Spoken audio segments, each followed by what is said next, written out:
Hi everyone, this is Oshal with Learn Motive. I'm back with another video और आज हम discuss करेंगे हमारी शोल्डर की सेकंड बोन को जो कि है स्कैपुला। ये रही स्कैपुला जिसके बारे में हमने लास्ट टाइम डिस्कस किया था and I will be showing you the structures of scapula and we'll be discussing the description from the notes that I have made from Grey's Anatomy. You can just go through the text in Grey's Anatomy for a revision, and अगर आपको notes चाहिए हों तो you can just let me know in through the email so that I can send you there. And let's begin.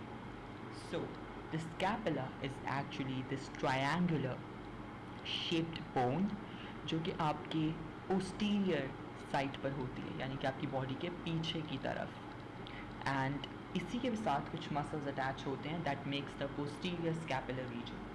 अगर हम देखें तो ये एक्चुअली एक फ्लैट ट्रायंगुलर बोन है और इसके 3 एंगल्स होते हैं। If you can see this is the inferior angle, here it makes the superior angle, and there is one more angle which is the lateral angle. This is the lateral angle. अब अगर हम देखें तो इसके 3 borders भी होते हैं, जैसे कि ये है इसका सुपीरियर बॉर्डर, ये है इसका लैटरल बॉर्डर और ये है इसका मीडियल बॉर्डर। अगर देखा जाए तो इसके 2 सरफेसेस भी होंगे। ये सरफेस जो है इसका, जहाँ पर ये स्पाइन होगी, ये है इसका पोस्टीरियर सरफेस, और ये सरफेस जो है इसका, ये है इसका एंटीरियर सरफेस, जिसको हम कॉस्टल सरफेस भी कहते हैं, since it faces the costal region. Now we have 3 processes जो कि आपको इस बोन में मिलेंगे, और उन 3 प्रोसेसेस को देखें तो first process is the acromion. This is the acromion, और इस एक्रोमियन को अगर देखें तो दिस इज़ दिस शेप्ड, और यहाँ पर आके आपकी क्लैविकल आर्टिकुलेट होती है laterally. The second process is the spinous process, और ये जो है ये आपका स्पाइन है, so there will be the spinous process जो कि ये रहा, this is the spinous process. The third is the coracoid process, और ये रहा आपका coracoid process. Now if you'll be asking कि ये पूरी एक बोन है, हम कैसे आइडेंटिफाई करें कि इसमें से एंटीरियर एस्पेक्ट कौन सा है, पोस्टीरियर कौन सा है, लैटरल साइड कौन सी है, मीडियल कौन सी है, सुपीरियर कौन सी है और इन्फीरियर कौन सी है। So let's begin simply just to let you know कि यहाँ पर आपको एक बल्ज दिखेगा, एक हॉलो स्पेस दिखेगी जिसको हम कहते हैं ग्लिनोइड कैविटी। तो जिस साइड पे ग्लिनोइड कैविटी होगी वो साइड ऑब्वियसली आर्टिकुलेट करेगा विद द ह्यूमरस ताकि शोल्डर बन सके। तो जिस साइड पे ग्लिनोइड कैविटी होगी वो आपका लैटरल साइड होगी, the lateral border will be there, that will be away from the mid line. और जो साइड, जिस साइड पे कोई आपके पास स्पेस नहीं है, it's flat, this is gonna be the medial side. Okay, now we'll come towards the superior and inferior. Remember that this is V-shaped.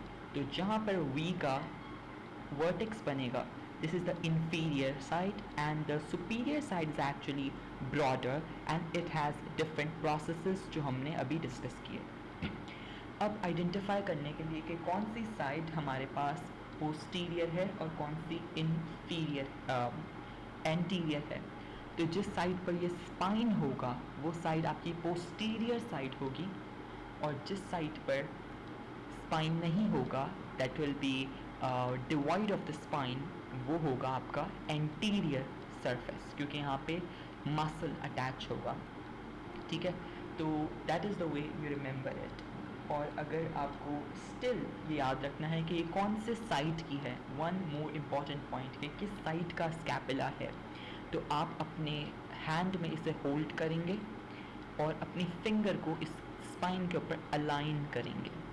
अगर आपकी फिंगर यहाँ पे अलाइन होती है and your nail is aligning with the acromion, that means this is for the right side. This is the right side's scapula. ठीक है, और अगर ये लेफ़्ट साइड की होती तो आपकी लेफ़्ट साइड की फिंगर और उसका नेल अलाइन होता with the acromion. So that is a trick I used to remember for which side the scapula I'm holding is off, right? So let's move towards the different parts. Now, if we see on the lateral angle, here I already told is a glenoid cavity that articulates with the head of the humerus, जो कि हम next video में discuss करेंगे. Secondly, you have two tubercles. Here, first of all, you have a supraglenoid tubercle and an infraglenoid tubercle. This is the supraglenoid tubercle. It is the infraglenoid tubercle. This is actually the lateral view. So, how do we name it? ये glenoid है, glenoid cavity, इसके ऊपर सुप्राग्लेनॉइड, सुप्रा means ऊपर, infra means नीचे. तो सुप्राग्लेनॉइड tubercle के ऊपर आपके पास आकर अटैच होता है long head of biceps brachii. Biceps brachii आपके आर्म के मसल्स होते हैं. तो बाय मीन्स टू. अब बाइसेप्स ब्रेकियाई के दो हेड्स होते हैं, long head and a short head. जो लॉन्ग हेड होगा वो आपके ग्लेनॉइड कैविटी के ऊपर अटैच होगा या आर्टिकुलेट होगा. जो आपका ट्राइसेप्स ब्रेकियाई होंगे उसके तीन हेड्स होते हैं. जो उसका लॉन्ग हेड है वो इंफ्राग्लेनॉइड ट्यूबरकल पे आर्टिकुलेट होगा. ठीक है. And next is the sub division of scapula by the spine. हम देखते हैं कि जो स्पाइन है ये आपके स्कैपुला को टू सर्फेसिस में डिवाइड करती है. One is the supraspinous fossa and the other is the infraspinous fossa. This is the supraspinous fossa, this is the infraspinous fossa. Supraspinous fossa के ऊपर आकर ये जो पार्ट हुए स्मॉल रीजन है and infraspinous is actually the large region. And यहाँ पर different आपके मसल्स अटैच होंगे जिनको हम आगे डिस्कस करेंगे. सुप्राग्लेनॉइड फोसा पर आपका सुप्रास्पाइनेटस मसल अटैच होगा और आपकी इंफ्रास्पाइनस फोसा पर इंफ्रास्पाइनेटस मसल अटैच होगा. So this is the way you remember the names of different attachments. These are synonymous. अगर देखें कि यहीं पर आपके पास एक होती है एक अदद, it's called as the greater scapular notch and a spinoglenoid notch. It's the same. It is the greater scapular notch. This one. यहाँ से इस पार्ट से ये देखें सुप्रा स्कैपुलर. सुप्रा मीन्स ऊपर, स्कैपुलर मीन्स स्कैपुला का, notch means it is something is gonna pass through it. तो ये गढ़ा एक. This is called as a suprascapular notch. यहाँ से एक्चुअली जब आप आते हैं स्पाइन के नीचे से तो ये एरिया कहलाता है ग्रेटर स्कैपुलर नॉच और इसको हम कहते हैं स्पाइनोग्लिनॉइड नॉच. ठीक है. ये दो चीज़ों के बीच में स्पाइनोग्लिनॉइड नॉच. अब spinoglenoid notch is actually the region जो कि पोस्टीरियर सर्फेस पे होगा obviously. Then you have the acromion. This is the acromion. ये वाला पार्ट एक्रोमियन है. आई ऑलरेडी टोल्ड यू कि यहाँ पर आकर आपका क्लैविकल का oval facet, lateral facet attach होता है. Then you have the costal surface. Costal surface और द एंटीरियर सर्फेस ये वाला. अगर इसको देखें तो यहाँ पर आपका एक्रोमियन और कोराकोइड प्रोसेस बहुत प्रोमिनेंट होगा. ठीक है. Here you have a concave. This is concave. मैंने आपको बताया था this is cupping in. So this is gonna be a concave surface जिसको हम कहते हैं subscapular fossa. Subscapular fossa. ठीक है. तो आपके कॉस्टल सर्फेस और उसकी मार्जिन्स पे डिफरेंट मसल्स अटैच होते हैं. जब सब स्कैपुलर फोसा है तो मसल कौन सा होना चाहिए? It's gonna be the subscapularis muscle and it actually acts as a lever for the action of serratus anterior muscle which helps in the overhead abduction of arm.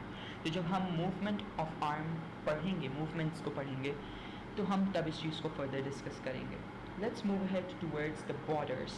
अगर इसके borders को देखा जाए तो I already told you कि ये जो glenoid cavity वाला border होगा that's the lateral border.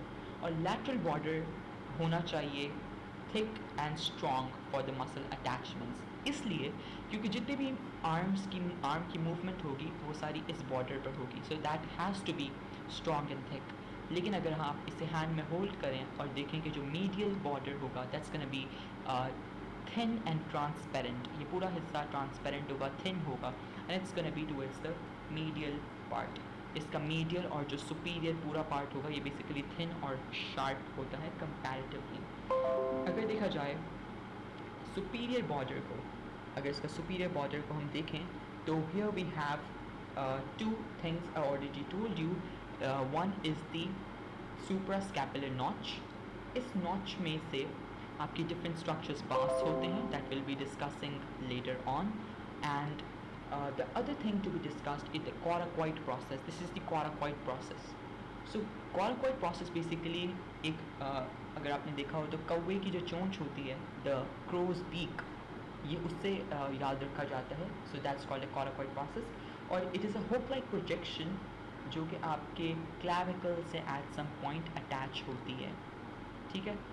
So I already told you the side determination of the scapula and different attachments कि इनको किस तरह से याद रखा जाए। So that was about it, about the scapula.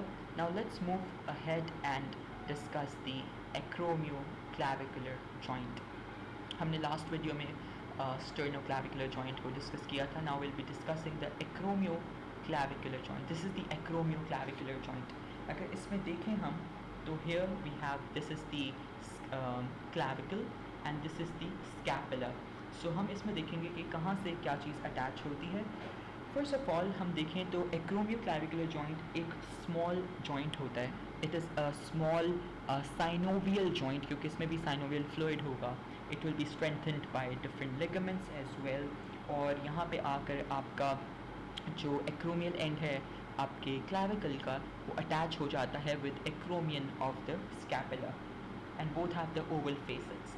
Now इसकी मूवमेंट्स को देखा जाए तो मूवमेंट इसकी भी ऑलमोस्ट सेम होती है क्लैविकल से, कि इट अलाउज एंट्रोपोस्टीरियर आगे पीछे की मूवमेंट्स, वर्टिकल मूवमेंट्स, ऊपर नीचे की movements in the axial skeleton, और axial rotation as well. Axial rotation होती है आपकी किसी एक्सिस के ऊपर। अब मैंने आपको बताया कि it's gonna be surrounded by joint capsules as well. Here we have different ligaments. First of all we have a small acromioclavicular ligament जो कि इन दोनों joints को hold करेगा together and it's gonna be superior to the joint, ठीक है। एक और joint होता है ligament होता है and that's a larger ligament. It is collectively called as a coracoclavicular ligament. ये जो मैंने आपको recently बताया। और coracoclavicular ligament एक important strong accessory ligament होता है जो कि आपको वेट बेयरिंग सपोर्ट प्रोवाइड करता है ऑन योर अपर लिम्ब। मैंने आपको बताया था कि जब आप बैग पहनते हैं तो आपके जो स्ट्रैप्स होते हैं वो यहाँ से पास होते हैं, तो it's gonna provide you weight bearing support. This is the trick to remember that.